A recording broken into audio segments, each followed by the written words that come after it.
За сайн байцгаана уу? Логикийн үүсэл хөгжил энэ түүх болон логик гэж юу юм? Логикийг судлахын оч холбогдол нь юу юм бэ гэдэг талаар товчхон тайлбар видео хэлцүүлье. За логик бол энэ зөв сэтгэхүйн хэлбэр хуулийг судалдаг шинжлэх ухаан.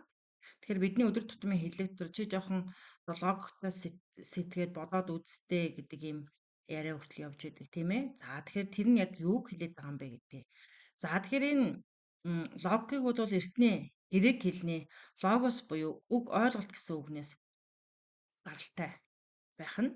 За тэгээд энэ сэтгэхүйн хэлбэр хуулийн судлах шинжилх ухаан гэсэн тийм ээ. Тэгвэл энэ хүний сэтгэхүйн олон талт ийм нарийн үйл явцуд байдаг байна тийм ээ.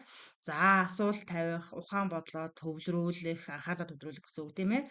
За утга холбогдлыг нь мэдэх тийм ээ, мэдхийн төлөө зүтгэх, бодол санаагаа хянах, за сонссноо сайн нягтлах, өмнө урд бодож байгаагүй шин санаа гаргах, за тэгээ бусдын санаа бодлыг сонсох, өөрийн бодолтой харьцуулах гэх мэт ийм хүний сэтгэхүйн олон талт нарийн юм үйл явц явагдаж идэг байна. За тэгвэл энэ логик сэтгэхүйн хууль дүрмүүдийн тухай шинжлэх ухаан гэж байна тийм ээ. За тэгвэл энэ дээр логик болох дээрээ энэ сэтгэх үйл явцын дэс дараалал тийм ээ дүрм журм сахилга батын тухай шинжлэх ухаан байх нэ.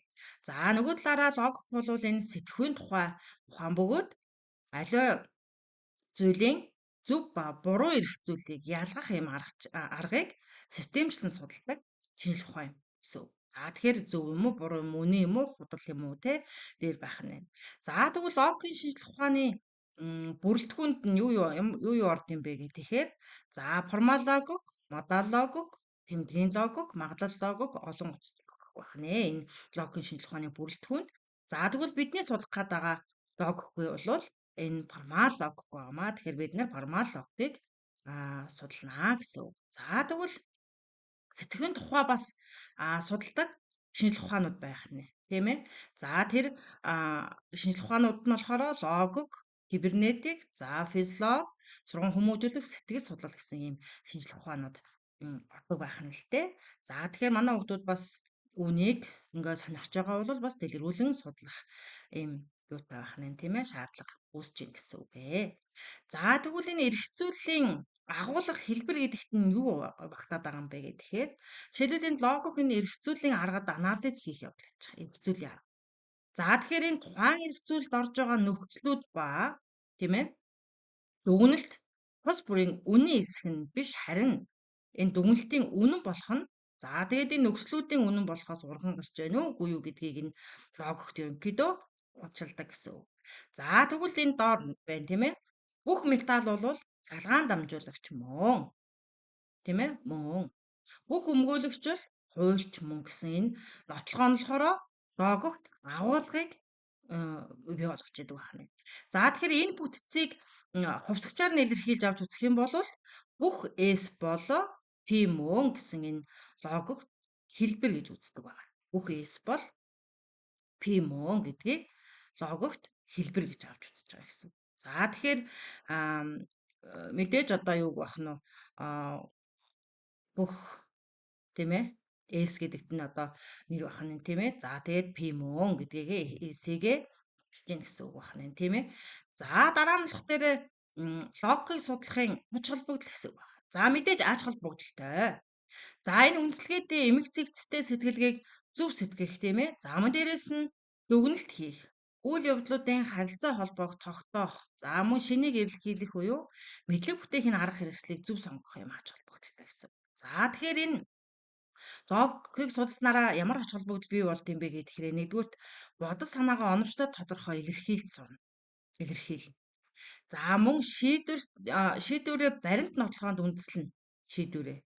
За мөн аливаа дүгнэлт нотлохооны утга учир шалтгааныг шүүн тунгаадаг болно гэсэн үг тийм ээ.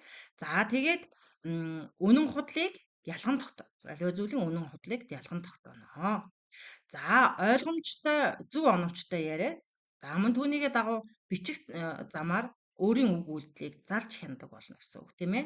За тэгэхээр асуулт хүнээс асуухдаа маш оновчтой асуучих юм бол хариулт нь бас оновчтой ирнэ гэсэн үг тийм ээ.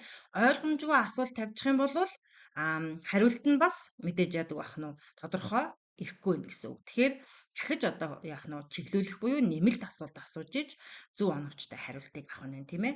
Харин асуултаа эхний удаа оновчтой асуучих юм бол хариулт нь мөн түүнийгээ дагаад яах нь оновчтой ирнэ гэсэн үг тийм ээ. За тэгэхээр альваг ойлгомжтой байхаар тийм ээ юу залах нь байна тийм. За дараа нь логикийн шинжилгээ ухааны үүсэл хөгжил байна. За хизээ яагаад үүссэн юм бэ? За нэг логикийн ухааныг түүхэн онцгийн хувьд бол нийтийн тооллын өмнөх 4-р зуунд Грекийн энтгэх хятад үүссэн гэж судлаачид үзсэн байна. За логикийн ухааны үүсэл хөгжлийн ангиллыг бол сонгодог үеийн логик, орчин үеийн логик гэж хоёр ангилаад байна тийм ээ. За тэгвэл энэ эртний Грекийн үеэс бол энэ 19-р зууны 2-р хагас хүртэл бол тийм ээ. За мөн формал логик. За орчин үеийн логикт нь болохоор 19-р зууны 2-р хагасаас өнөө хүртэлхийг бол орчин үеийн логик судалж байгаа байх нэ. За тэгвэл эрдэмтэд нь тийм ээ Аристотель нийтийн тооллын өмнө бол өмнөх 384-өөс 322 логикийн тухай мэдлэгийг анх яах нь цэгцлэн системчилж өгсөн. За ойлголт, бодомж, оюун дүгнэлт энэ зөв сэтгүүхийн хууль нотлохооны онолыг бол татдаг байх нэ тийм ээ. За Бэкон ээж нь. За Бэкон Английн гүн ухаан түүхч улс төрч байна тийм ээ. За энэ дүүгц нь мэдлэгийг хүрээлэн буй ертөнцөөс туршилт, ажиглалт, таамаглалыг шалгах замаар олж авдаг гэсэн. За тэгэхээр дараа нь бол Кант байж гэн Германы философч тийм ээ. Энд Кант болохоор мэдлэг нь бодомжийн хэлбэрээр илэрхийлэгдэх гэж үзсэн байна. Бодомжийн. За тэгэхээр бодомж бол аналитик ба синтетик бодомж гэсэн юм хоёр хэлбэртэй байдаг байх нэ. За 15-аас 16 дугаар зууны үед бол логикт энэ шинжлэх ухааны мэдлийн арга зүйн асуудал зонхолж эхэлсэн байх нэ. За тэгээд шинжлэх ухааны хөгжил эрчимжээд за мөн дүнтэй одоо 8 дугаар ангийн түүхэн хичээлээр холбогдож байна тийм ээ. Газар зүйн эрх нээлтүүд хийгдэж шинжлэх ухаан практиктэй холбогдох болсон юм онцлогтой гэсэн үг.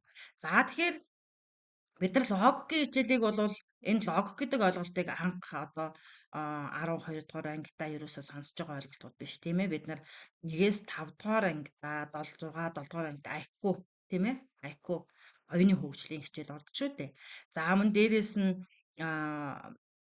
юун дээрээ те монгол хэлний хичээлтэй бас их холбогдно. Математик, физикийн хичээлтэй бол энэ логик маань бол их холбоотой байгаа. За тэгээ жишээлбэл одоо нөгөө яагаад монгол хэлний хичээлтэй юм бэ гэхээр хэллэгүүд буюу өгүүлбэрүүд гэж чинь тийм ээ.